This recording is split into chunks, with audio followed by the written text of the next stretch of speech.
আরণ্যকের সামনেই রোশনাইকে চড় মারল গরিমা। সম্পূর্ণ জানতে ভিডিওটিতে একটি লাইক করে প্রথম থেকেই দেখতে থাকুন। গল্পের শুরুতেই দেখা যায় যে রোশনাই তো নিয়ে আসা ফুল আর কেক নিয়ে চলে এসেছে গরিমার জন্য। আরণ্যক পুরো ব্যাপারটা দেখতে থাকে আর তখনই মনে মনে ভাবে, কেন যে রোশনাই এটা করছে কে জানে। আমি তো এগুলো শুধুমাত্র ওর জন্য এনেছিলাম, ও কি সেটা বুঝতে পারেনি?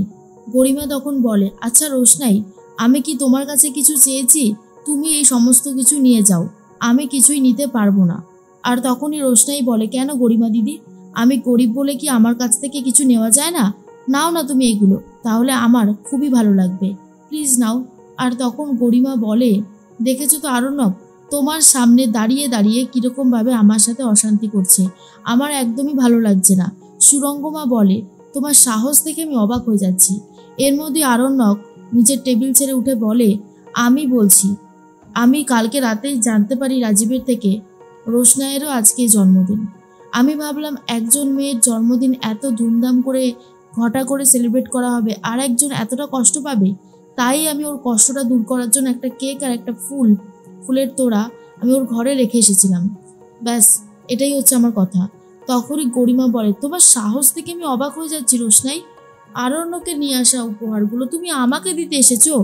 সুরঙ্গমা তখন বলে, আর আরণ্যক, এত কিছু হয়ে যাওয়ার পর তুমি এখন এই কথাটা বলছো? আরণ্যক তখন বলে, বলবো বলবো করে আর বলা হয়ে উঠছিল না, কিন্তু এখন তো বলেই দিলাম, তাই না? সমস্ত সত্যিটা নিশ্চয়ই সবাই জানতে পারলে। এরপর সুরঙ্গমা বলে, এই যে রোশনাই, বাকি জীবনটা গরিমার খাবার হয়ে গেলে যে অবশিষ্ট খাবারটুকু পড়ে থাকবে সেটা খেয়ে তুমি বাঁচবে। কথাটা শোনার পরেই রোশনাই বলে, না গো মাসি, সেটা হবে না, কারণ আমি কারোর দয়া দাক্ষিণ্য পেতে চাই না, আমি নিজের মতন বাঁচতে চাই। এরপর নীলাব্জ উঠে তখন রোশনাইকে আশীর্বাদ করে আর বলে, তোমার জন্মদিন, ভগবানের কাছে প্রার্থনা করব তোমার এই দুদিন যেন খুব তাড়াতাড়ি কেটে গিয়ে তোমার জীবনে সুদিন ফিরে আসে, তুমি অনেক ভালো থাকো, সুস্থ থাকো, আমি এটাই প্রার্থনা করব ঠাকুরের কাছে। শুনে তো খুব খুশি হয় রোশনাই নমস্কার করে। এরপর ছোট্টু, মিনি একে একে সবাই খুব ভালোভাবে উইশ করতে থাকে। মিনি তখন বলে, রোশনাই, তোর জন্মদিন আমি কি দেবো বলতো তোকে, আমার তো কিছুই নেই, তুই তো জানিসই। রোশনাই বলে, বেনারস থেকে এই বাড়িতে আসার পরে যতটুকু ভালোবাসা পেয়েছি, সাপোর্ট পেয়েছি, সবটাই তো তোমার থেকে পেয়েছি মিনি, এটা আমার জীবনে কম বড় কিছু, এটাই আমার অনেক বেশি কিছু। মিনি বলে, খুব ভালো হয়েছে, তুই আমার বন্ধু, আমি তোর বন্ধু, এটাই আমাদের গিফট। এরপর বড়মা বলে, রোশনাই তুমি তো অন্তত আমাকে বলতে পারতে, তাহলে তোমার জন্য একটু পায়েস বানিয়ে দিতাম। এরপরেই আরণ্যকের বাবা বলে, প্লিজ বড় বৌদি চুপ করো, এই জিনিসগুলো আর মেনে নেওয়া যাচ্ছে না, জাস্ট বিরক্তিকর। বাদশা, খেতে বসো, আমরা সবাই তোমার জন্য অপেক্ষা করছি, বুঝেছো? তখনই আরণ্যক বলে, হ্যাঁ ও গরিমা, খেতে বসো। গরিমা তখন বলে, এসব ফুল, এসব কেক আমার কিচ্ছু চাই না, বলে এগুলো হাত দিয়ে ছুঁড়ে ছুঁড়ে সাইডে সরিয়ে দেয়।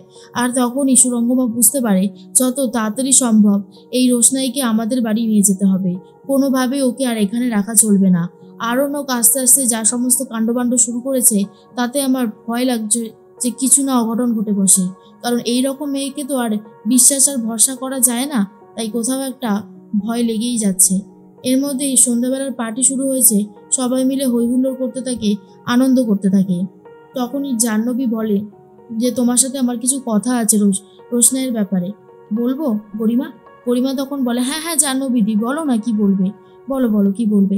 আর তখনই জাহ্নবী বলে, আগুন আর ঘিকে পাশাপাশি রাখতে নেই, জানো তো, যতই হোক মেয়ে বলে তো কথা, আর আরণ্যক অবশ্যই একটা ছেলে আর একটা মেয়েকে পাশাপাশি রাখলে কি হতে পারে জানো তো? আমি জানি তোমাদের বিয়ের ডেট ঠিক হয়ে গেছে, সব কিছুই ফিক্সড, তবুও কোথাও একটা বিশ্বাস করতে প্রবলেম হচ্ছে। আরণ্যকের এই বদলানোটা, বাদশার বদলানোটা কিন্তু ভীষণ চোখে লাগছে। জানি না তোমার কতটা কি মনে হচ্ছে, তবে আমার কিন্তু একটা ডাউট থেকেই যাচ্ছে। তাই বলছিলাম যত তাড়াতাড়ি সম্ভব রোশনাইকে তোমাদের বাড়িতে নিয়ে যাও, আর তুমি এই বাড়িতে ঝটপট করে চলে এসো তো। আর কিসের এত দেরি বলো, এতদিনে তো তোমাদের বিয়েটা হয়েই যেত, তাই না? দেখো আর দেরি করো না, আমি কি কথা বলতে চাইছি তুমি বুঝতে পেরেছো তো? তখন গরিমা বলে, সবটাই বুঝতে পেরেছি, দেখছি কি করা যায়। এর মধ্যে আরণ্যক বলে, এসো কেকটা কাটবে এসো। এরপর আরও একটা কেক কাটে আর সবাইকে খাইয়ে দেয়। আরণ্যক তখন বলে, আজকের এই দিনটা শুধুমাত্র তোমার জন্য, 10টা না 5টা না, একটা মাত্র বউ আমার, আর তার জন্য আমি এইটুকু করব না? তখন গরিমা বলে, আগে বউ হই, তারপর না হয় বলো। আরণ্যক বলে, এ আবার কি কথা? আর কদিন পরেই তো আমাদের বিয়ে হয়ে যাবে, আমরা হাজব্যান্ড ওয়াইফ হয়ে যাবো, তাই না? তখন আর কোনো বাধা থাকবে না আমাদের মধ্যে। এর মধ্যেই গরিমা বলে, বললাম তো আগে হই তারপরে। রোশনাইকে যত তাড়াতাড়ি সম্ভব তুমি আমাদের বাড়িতে পাঠানোর ব্যবস্থা করো। আরণ্যক তখন বলে, নিশ্চয়ই, আমি তো বলেছি কালকেই ও তোমাদের বাড়িতে চলে যাবে। এদিকে দুষ্টু মিষ্টু জাহ্নবী সবাই মিলে নাচ করতে থাকে। দুষ্টু মিষ্টু বলে জাহ্নবীকে, বৌদি ভাই, তোমার সাথে আমার কিছু কথা আছে।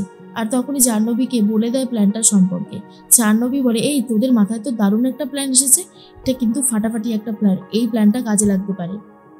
তিনজন মিলে ঠিক করে যে রোশনাইকে এখানে ডেকে নিয়ে এসে রোশনাইকে নেশা করানোর শরবত খাইয়ে দেবে। আর সেই প্ল্যানটা অনুযায়ী যাচ্ছে রোশনাইকে রাখতে। মিনি বারবার বারণ করতে থাকে যে তুই এখান থেকে যাবি না, তুই এই বাড়িতেই থাকবি, আর আমাকে এখন পার্টিতে নিয়ে চল, সবাই তো অনেক মজা করছে। কিন্তু রোশনাই তখন বলে, না মিনি, ওই পার্টিতে যেতে হবে না, ওখানে সবাই বড় বড় মানুষরা আসবে, তোমাকে আর আমাকে এমনিতেও কেউ সহ্য করতে পারবে না, সেটা খুব একটা ভালো হবে না। বড় মা বলে, এই কথাটা ওকে কে বোঝাবে? এর মধ্যে দুষ্টু মিষ্টু চলে এসেছে আর বলে, রোশনাই, মিনি, চল, তোরা সবাই মিলে এখন যাবি পার্টিতে। আরে বাবা, এখানে মন খারাপ করে বসে থাকলে হবে? চল চল চল। মিনি তখন বলে, ওই তো দুষ্টু মিষ্টুরা ডাকতে চলে এসেছে, আমরা সবাই যাব, চল রোশনাই, আমাকে নিয়ে চল। রোশনাই যেতেই চায় না, কিন্তু রোশনাইকে হাত ধরে টানতে টানতে নিয়ে যাচ্ছে। এরপর সবাই মিলে অনেক মজা হইহুল্লোড় করতে থাকে। আর এদিকে গরিমা আরণ্যক নাচ করতে থাকে। রোশনাইকে নেশার শরবত খাওয়াবে বলে চলে গেছে কাউন্টারে। সেখান থেকে যেমনটা বলছে ওয়েটার সেইভাবেই সাজিয়ে গুছিয়ে দিতে থাকে। মিনি বলে, দেখেছিস এই জায়গাটা কতটা সুন্দর? আমার কিন্তু এই জায়গাটা দারুণ লাগছে। রোশনাই এই জায়গায় না আসলে তো জায়গাটা মিস করতাম, তাই না? এর মধ্যেই সবার জন্য শরবত নিয়ে এসেছে দুষ্টু মিষ্টু। এরপর খেতে শুরু করে রোশনাই। প্রথমে খেতে চায়নি, জোর করেই রোশনাইকে খাইয়ে দেওয়ার ব্যবস্থা করে। আর রোশনাই খেতে না চাইলেও জোর করে খেয়ে নেয়। তারপরেই রোশনাইয়ের একটু ঝিমঝিম পেতে থাকে। এদিকে আরণ্যক আর গরিমা সুন্দর ডান্স পারফরমেন্স করছে, সবাই মিলে বেশ মজা করছে, হইহুল্লোড় করছে। তখনই রোশনাই আস্তে আস্তে আরণ্যকের দিকে ছুটে যায়। আরণ্যকের জামার কলার ধরে বলতে থাকে, আমার জন্য তুমি কেন এই ফুল আর কেক নিয়ে এসেছিলে? আমার কিচ্ছু চাই না, আমার কোনো কিছু দরকার নেই। যা জীবনে পাইনি সেগুলো আর পেতেও চাই না। যার মা বাবা নেই তার কেউ নেই, আমার এসব কিছু লাগবে না। আপনার যাকে এগুলো দেবার তাকেই দেন, গরিমা দিদিকে। এরপর তো গরিমা প্রচণ্ড রেগে যায় আর বলে, সাহস দেখে অবাক হয়ে যাচ্ছি রোশনাই, দিন দিন তোমার এই অধঃপতন আমি আর মেনে নিতে পারছি না, বাড়াবাড়ির একটা সীমা থাকে। তারপরেই ঠাস করে চড় মেরে দিয়েছে রোশনাইকে গরিমা। আর তখনই আরণ্যক বলে, এটা তুমি কি করলে গরিমা? তুমি রোশনাইকে সবার সামনে চড় মারলে? গরিমা বলে, বেশ করেছি, মেরেছি, ওকে মারাই উচিত ছিল। ও কেন তোমার সাথে এইরকম ব্যবহার করবে বলো? তাই ওকে মেরে একদম উচিত শিক্ষা দিয়েছি।